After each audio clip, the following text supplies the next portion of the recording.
so much for joining us today for Coffee with Kay, where we're going to have a conversation, not a presentation. Hmm. I'm very, very excited to introduce everyone to Dr. John Flanders, one of the veterinarians from the Maryland Zoo in Baltimore. So, welcome to Coffee with Kay, Dr. Flanders. Thank you for having me. Yes, yes. So I'm super excited to speak with you because we're going to be at the Maryland Zoo in just over a few weeks for our Race for the Family. And I know people love the animals, Yeah. but you're not just there to entertain. The Nope. animals are there for many important reasons. And so we thought, who better to talk about, first of all, why we have zoos, and second of all, to talk about some of the issues that you all look at as you're trying to help zoos have healthy animals than Hmm. a veterinarian from the zoo. So, can you tell a little bit about, first of all, why zoos exist, and then we'll kind of go on from there. Yeah, so that's a really good question. Zoos exist to help maintain a population of animals in captivity. So we work across the nation, basically, with an organization, the Association of Zoos and Aquaria, to manage these populations of animals and make sure that they're healthy and that they will survive for generations. So different generations of kids and adults can see them in zoos and institutions throughout their lives. So we do not just exhibiting animals, but also research with the animals and taking care of them, um, you know, throughout their lives. And one of the goals of that is to help the public, if I'm not mistaken, have a better appreciation for why it's important for us to protect these animals, correct? Yeah, absolutely. We want the people who come and visit us at the zoo to not just see the animals and learn something about them, but also understand why we have the animals at the zoo and what we do with them and what we do for conservation out in the wild also. Awesome. So, part of helping have healthy animals at the zoo is knowing a little bit about the background of the animals, the genetic background. Am I correct? Mhm. Absolutely. Can you talk a little bit about that? Yeah, so we use we track all the animals in our populations through things called species survival plans, or SSPs. And so these are groups of people who monitor that population and keep track of who is bred with who and who's an offspring from who, and who is more genetically important to the population and who is maybe less so. So they can make recommendations that says maybe we need giraffe A and giraffe B to get together and try and have a calf, because those animals are both not represented very much in the population. We'd like to represent those genes more often in the population in the future. So yeah, genetic makeup of our populations and of our animals is really important. Not only that, if we know that a certain animal has a genetic condition that we don't like or we don't want to represent in the population, we can make efforts to not propagate that in the future and not have that in the population in the future if possible. So some of that same work also happens with humans who are undergoing different types of fertility treatment, because there are certain genetic conditions Hmm. that people can pass on to their children. And Yeah. so there are times where people will have genetic tests done on human embryos Hmm. to make sure that any embryos they transfer back for fertility treatment are Yep. healthy as much as is possible. So that's kind of Yep. the same reason why you all do the genetic testing, correct? Yeah. It's we maybe can't be as scientific and as uh, minute as the human field can, but we can do a lot to look at what we know about the animals in the population and where we want to go with that population, for sure. That's wonderful. So one of the main reasons, well, there are two main reasons why I thought it would be wonderful to interview you. First, letting people see that we have issues that we struggle with as humans, but Mhm. this issue of genetics and trying to create healthy babies, whether it's an animal baby or a human baby. It's Yeah. something kind of cross cuts around throughout. I wanted to make that connection, and I Yeah. also wanted to people to see that we're not just going to the zoo because it's a pretty place and Hmm. it's going to be a really nice day out. Basically entertainment.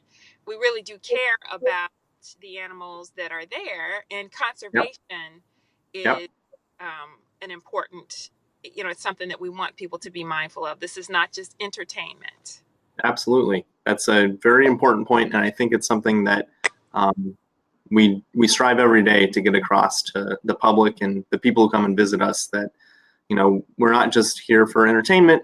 We're here to educate and try and make a change in the world and people's lives and how they interact with animals.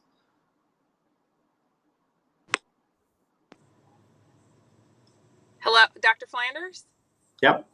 Okay, I can hear you now. Okay, so another issue, I know that you all don't do much of this, and Hmm. because you all are focused on having breeding pairs who Yep. would conceive the old-fashioned way through intercourse.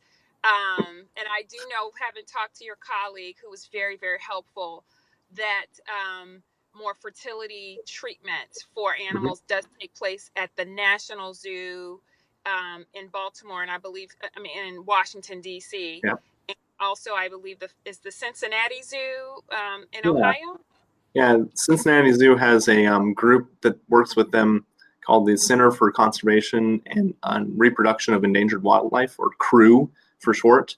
And we've actually worked with that group and brought them out here to help us with procedures where we want to do maybe an AI procedure, um, artificial insemination, basically, where we can Okay. take one of our animals here at the zoo and we can give them the right hormones that we need to help their bodies work the way that we want them to, so that we can do the procedure under anesthesia, the AI procedure, Yes. and hopefully get them pregnant without having to have both members of the pair there to get the job done.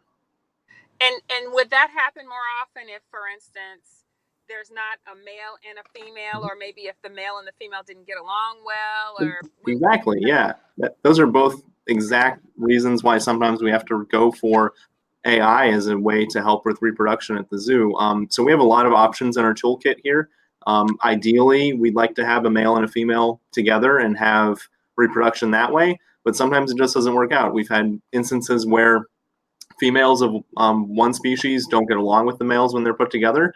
And so when that happens and that choice is made on that animal, but she's maybe still a genetically valuable female that we'd like to have represented, we can reach for AI as a way to try to still have her participate in the population, even though she doesn't want to willingly do it with a male per se. And so, to relate that to what happens in human populations, AI is also known as intrauterine insemination. So that Mm-hmm. same procedure happens with humans, where a female would be given medications to bump her fertility and Yep. increase the number of eggs that she had available. And Mm-hmm. then sperm would be injected, during her fertile period, Mm-hmm. in an effort to help her conceive. So that happens with humans also for any number of reasons. Yep. And sometimes even happens when there are a couple that is partnered, but for Mm-hmm. whatever reason, they have not been able to conceive the old fashioned way through intercourse. Yep. Yeah, it sounds like it's very similar to what we can use here if we need to. Awesome. Awesome. So, can you tell me a little bit? So, I'm really excited about coming out to the Maryland Zoo, and I know that over the past year there have been some babies born. Hmm. Can you talk a little bit about what people are going to see when they are running around that beautiful course? Yeah. So in the past year, some of our most recent births were a couple of Adler gazelle calves, and when you come out here to the zoo, you're going to see those two calves out on exhibit, being rambunctious, playing with their they're exhibit mates and doing all kinds of funny things. They're very cute out there. I just saw them a week ago or so. We have had, I think, 8 or 9 penguin chicks hatch out this past year. So we have a large colony of African black-footed penguins here. I think we're over 100 individuals now. And we have a really good breeding program here. We hatch out, about 8 to 10 chicks each year. And so we had a good number hatch out this year, and you might see them out on exhibit when you come and visit. One thing that you unfortunately won't see on exhibit when you come and visit, but we're very proud of it, we have a large captive colony of a species of frog called the Panamanian golden frog. They are very endangered. They're basically extinct in the wild and exist almost exclusively in a couple large populations in the world. And we have one of the largest collections of them here. So we do breeding with them in captivity. And we just had a few hundred morphlets hatch out from eggs in a couple different clutches. So we put the male and the female frogs together. The female frogs lay giant masses of eggs that are fertilized by the males, and then those eggs develop from tadpoles to little morphlet, tiny little baby frogs, all the way up into adult frogs. So right now we have a couple tanks filled with hundreds of tiny baby PGF, Panamanian golden frog morphlets right now, and so they're super exciting, and I wish everyone could see them. But they are just, it's really important that we participate in this because we are, one of the largest holders of this species, and we're also one of the largest producers of this species. So we help make lots of these little baby frogs, and then we can take them and we can send them out to other zoos across the country so that everyone in the United States can see this species and exhibit, get a chance to see it, get a chance to interact with it somehow before we hopefully never lose them completely and we still keep them in the world. That's fantastic. So, although we won't be able to see the morphlets, will we be able to see examples of the adult frogs? Yeah. We got a whole tank full of adult frogs in one of our buildings here on grounds that you would definitely be able to see and appreciate their beautiful colors and what they do in there. That's wonderful. So, again, what's the name of those frogs?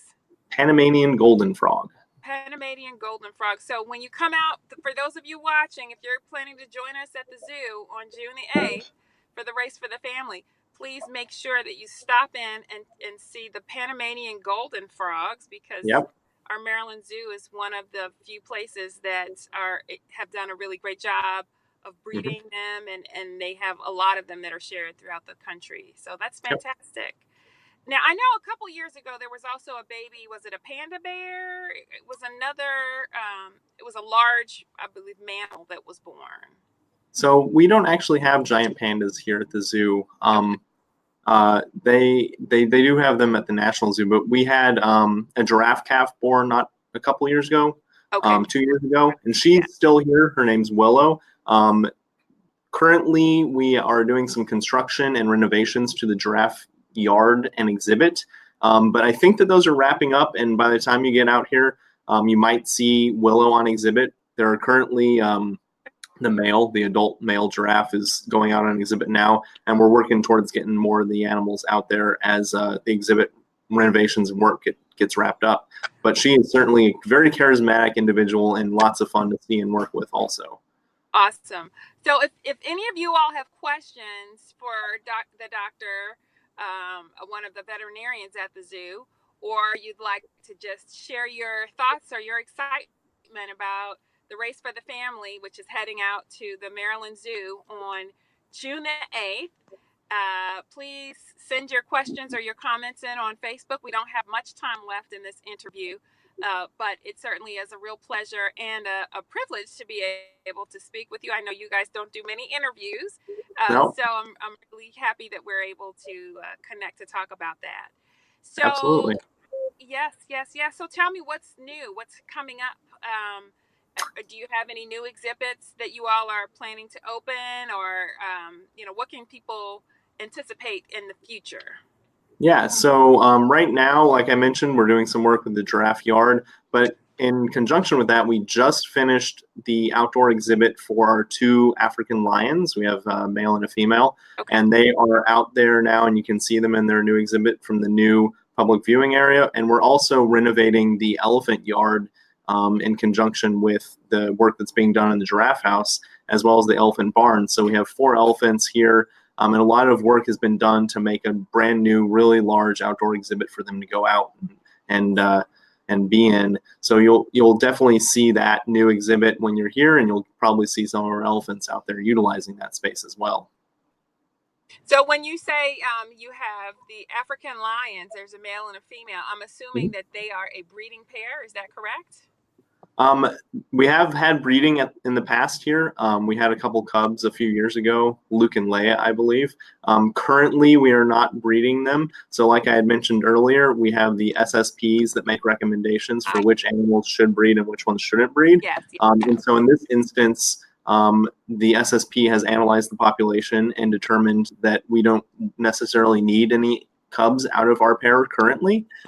So, what we do, we have ways to contracept and make sure that no cubs are produced at this time. But the good thing about it is that contraception is reversible.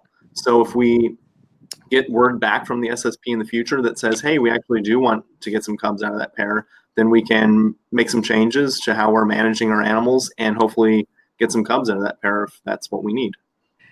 Now that's interesting. I never thought about contraception in the Mm-hmm. animal kingdom. Yep. So that's also a thing that we talk a lot about in the human population. So Yep. that's really interesting. Yeah. Yes. I mean, it's really important to the populations that we can have male and female animals together and interacting with each other. But if it's a situation where we don't necessarily need any cubs at the moment for whatever reason, based on the SSP recommendations, then we need a way to stop that from happening. And so we use contraceptive methods if we need to prevent that. It's routinely done in institutions across the country, and it's safe and effective in almost all circumstances. So. That's really interesting. Now I can't see, but Kristen, if there are any questions, would you please just send those to me so that I can ask the doctor and we can connect with whoever is watching. I know we've got people watching right now on Facebook. We've had a number of people that have watched throughout this interview. So, Dr. Flanders, if there's anything else that you would like to share with people about your work at the zoo with conservation and with the animals and really anything special about the Maryland Zoo. Of course, we know it's beautiful and that it is a really important zoo. Um, but did you have any kind of final parting thoughts about to share with people? Yeah, I think that some of the highlights that we've talked about include the role of zoos in the United States and how our goal is to not only exhibit animals and let people see them, but also to help across the United States maintain a population of these species, a healthy population that breeds and participates and is prolific, and then allows future generations of people to come and visit and see and interact with these animals. So, number one, the goal is to maintain that population, make sure it's healthy, and make sure that it's reproducing at a good rate.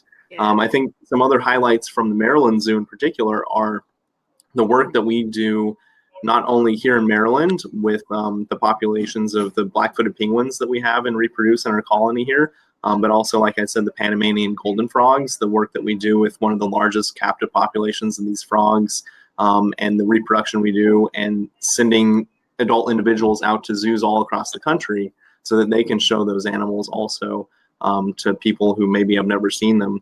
But we also do some work out in the field. So we recently were able to participate with, in South Africa, there was an issue with some flamingo chicks that were having some issues due to adverse weather conditions. So we were able to send one of our experts from the Maryland Zoo down to South Africa to help raise these critical flamingo chicks that were, having a really tough time. He went down and was able to help take care of them and feed them and nurture them and get them back on their feet to a point where they're doing much better and hopefully will be able to be released here in the future. So we have a We flamingo whisperer at the Maryland Zoo. Oh, absolutely. Yeah, I'd say we have I, several of those. Yeah. Um, and then we've also been doing some work with Bolivian river dolphins. So these are special dolphins that normally you think of dolphins, bottlenose dolphins living in the ocean or something. These are dolphins that actually live in freshwater rivers in the Amazon River Basin. And we were able to go down and take um, some animals that had got basically stuck in a lagoon or a lake, and take those animals and take them and move them back to the river because they couldn't get out of that lagoon. And at the same time, we were able to take samples on these animals. Some of these samples, we've never had samples on this species before. So we were able to go out in the field and do research and work with animals that no one has ever had hands on per se, and get data on them that we didn't have and didn't exist yet. So it's really important. We're not just working with the AZA to maintain populations of animals here, but we're also going out in the world and working with populations of animals and trying to contribute research and data towards how can we take care of those animals in the future. Now, I think that I remember from Dora the Explorer, so it's not a very scientific source, but Yeah. those dolphins are pink when they're born. Is that correct? Yes, yeah. So they're not the typical gray color you think of, but their color does change with age as they get older. So they don't necessarily stay one color versus the other. Okay. All right. Great. Well, so my source was correct, Yeah, and Dora is that's very scientifically dated, accurate. but yes, yes, yes. Okay, well, listen, thank you so much again, Dr. Flanders from the Mhm. Maryland Zoo in Baltimore. He is one of our senior veterinarians who helps the zoo maintain healthy populations of animals so that our families can go and learn about them, not just be entertained, but learn Mhm. about them and support those populations both in captivity and in the wild. And as a reminder for anyone who has not heard, we will be at the Maryland Zoo, yay, on Saturday, June the 8th for the Maryland Race for the Family. So if you'd like more information or you'd like to just join us, please visit raceforthefamily.com. And before we finish, Dr. Flanders, what is in your cup? Because this is Coffee with Cade. And again, we're here at lunch chatting. So, Yep. what's in your cup? Oh, it's definitely some nice homemade black coffee because I have to start my day with multiple cups or I don't function properly. I understand. Coffee is a beautiful thing. Hmm. It has healed hearts and is a balm for many, many wounds. Um, Exactly. and I have chai latte, which Oh, is good. so yummy, and that is how I usually start my day. So, all right, well, listen, if you would hold the line really quick, Okay. and then Kristen, if you would take us off. But this has been a real privilege to speak with you. So, thank you so much. Just hold 1 second. Kristen's going to take us offline. Thank you.